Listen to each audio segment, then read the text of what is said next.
जय जय श्री राधे कृष्णाय वासुदेवाय हरे परमात्मने प्रणेत क्लेशनाशाय गोविंदाय नमो नमः। श्री कृष्ण चैतन्य प्रभु नित्यानंदन श्री अद्वैत गदाधर श्री वसादि गौर भक्तवृंद।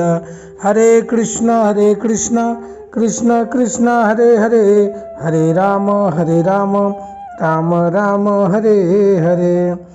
तो सनकादिक ऋषियों ने जब नारद जी को श्रीमद् भागवत कथा सुनाने को कहा, तब नारद जी ने प्रश्न किया कि मैंने इनको वेद का सारांश, वेद वेदांत की ध्वनि और गीता पाठ सुना चुका हूँ, फिर ऐसी स्थिति में श्रीमद् भागवत सुनाने से क्या पैदा होगा, ये कैसे इनको होश आएगा।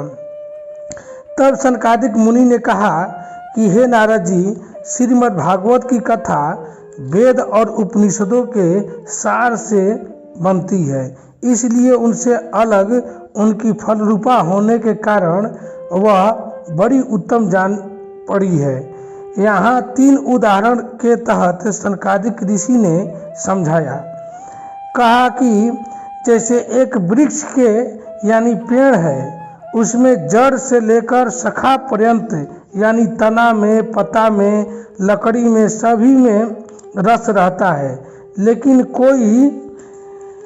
कोई भी अगर बीच से तना तोड़कर या पत्ता तोड़कर चबाए तो कोई रस की प्राप्ति नहीं होगी, कोई स्वाद महसूस नहीं होगा, जबकि सभी जगह रस है। लेकिन वही रस जब फल के रूप में होता है और वह फल भी पक जाता है, तब उसमें संपूर्ण रस मौजूद हो जाता है और उसको चूसने में आनंद आता है।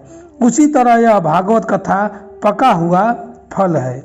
अब दूसरा उदाहरण बोल रहे हैं कि जैसे दूध में घी रहता ही है, मगर उसका अलग स्वाद नहीं मिलता, वहीं जब उसका दही बनता है, फिर उसको मंथन किया जाता है और मथने के बाद उसमें मक्खन निकलता है और उसको आग पर पकाया जाता है, तब उसमें से घी निकलता है जिसका स्वाद अलग होता है, जो देवताओं के लिए भी स्वादवर्धक होता है। वहीं जो घी निकलता है वह भागवत की कथा है। और तीसरा उदाहरण दे रहे हैं कि ईख में चारों ओर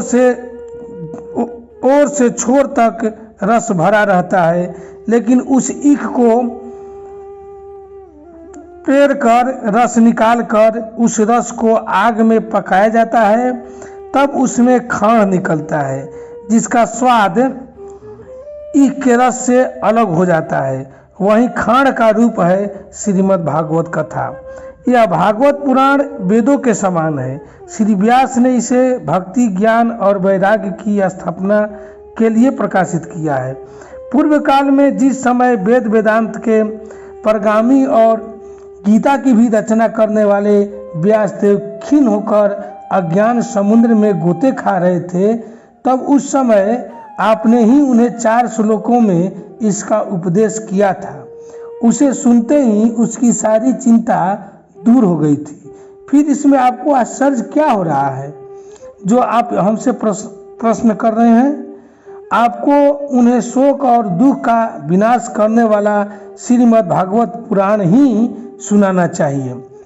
देखिए, यहाँ श्रीमद् भागवत पुराण ही कह रहे हैं, तो श्रीमद् भागवत पुराण ही का मतलब है और कोई साधन नहीं, केवल श्रीमद् भागवत पुराण ही सुनाना चाहिए। इसलिए सभी जीवों को श्रीमद् भागवत पुराण सुनना और सुनाना चाहिए। अब नारद जी ने पूछा कि हे मुने, यह भागवत की कथा मुझे कहाँ सुनाना चाहिए? आप इस भागवत ज्ञान जग के लिए कोई स्थान बताइए। तब सनकादिक मुनि ने कहा कि हे नारद जी, इसके लिए सबसे एकांत और अच्छा जगह हरिद्वार के पास आनंद धाम नामक एक घाट है। वहाँ अनेकों ऋषि तथा देवता लोग रहते हैं। यह स्थान उपयोगी होगा। भक्ति भी अपनी आँखों के सामने निर्बल और जराजीर्ण अवस्था में पड़े हुए ज्ञान और वैराग्य को साथ लेकर वहाँ आ जाएगी। इस प्रकार कहकर नारद जी के साथ सनकादिक भी श्रीमद् भागवत कथा अमृत का पान करने के लिए वहाँ से तुरंत गंगा तट पर चले आए। तब चारों तरफ कथा का हल्ला हो गया।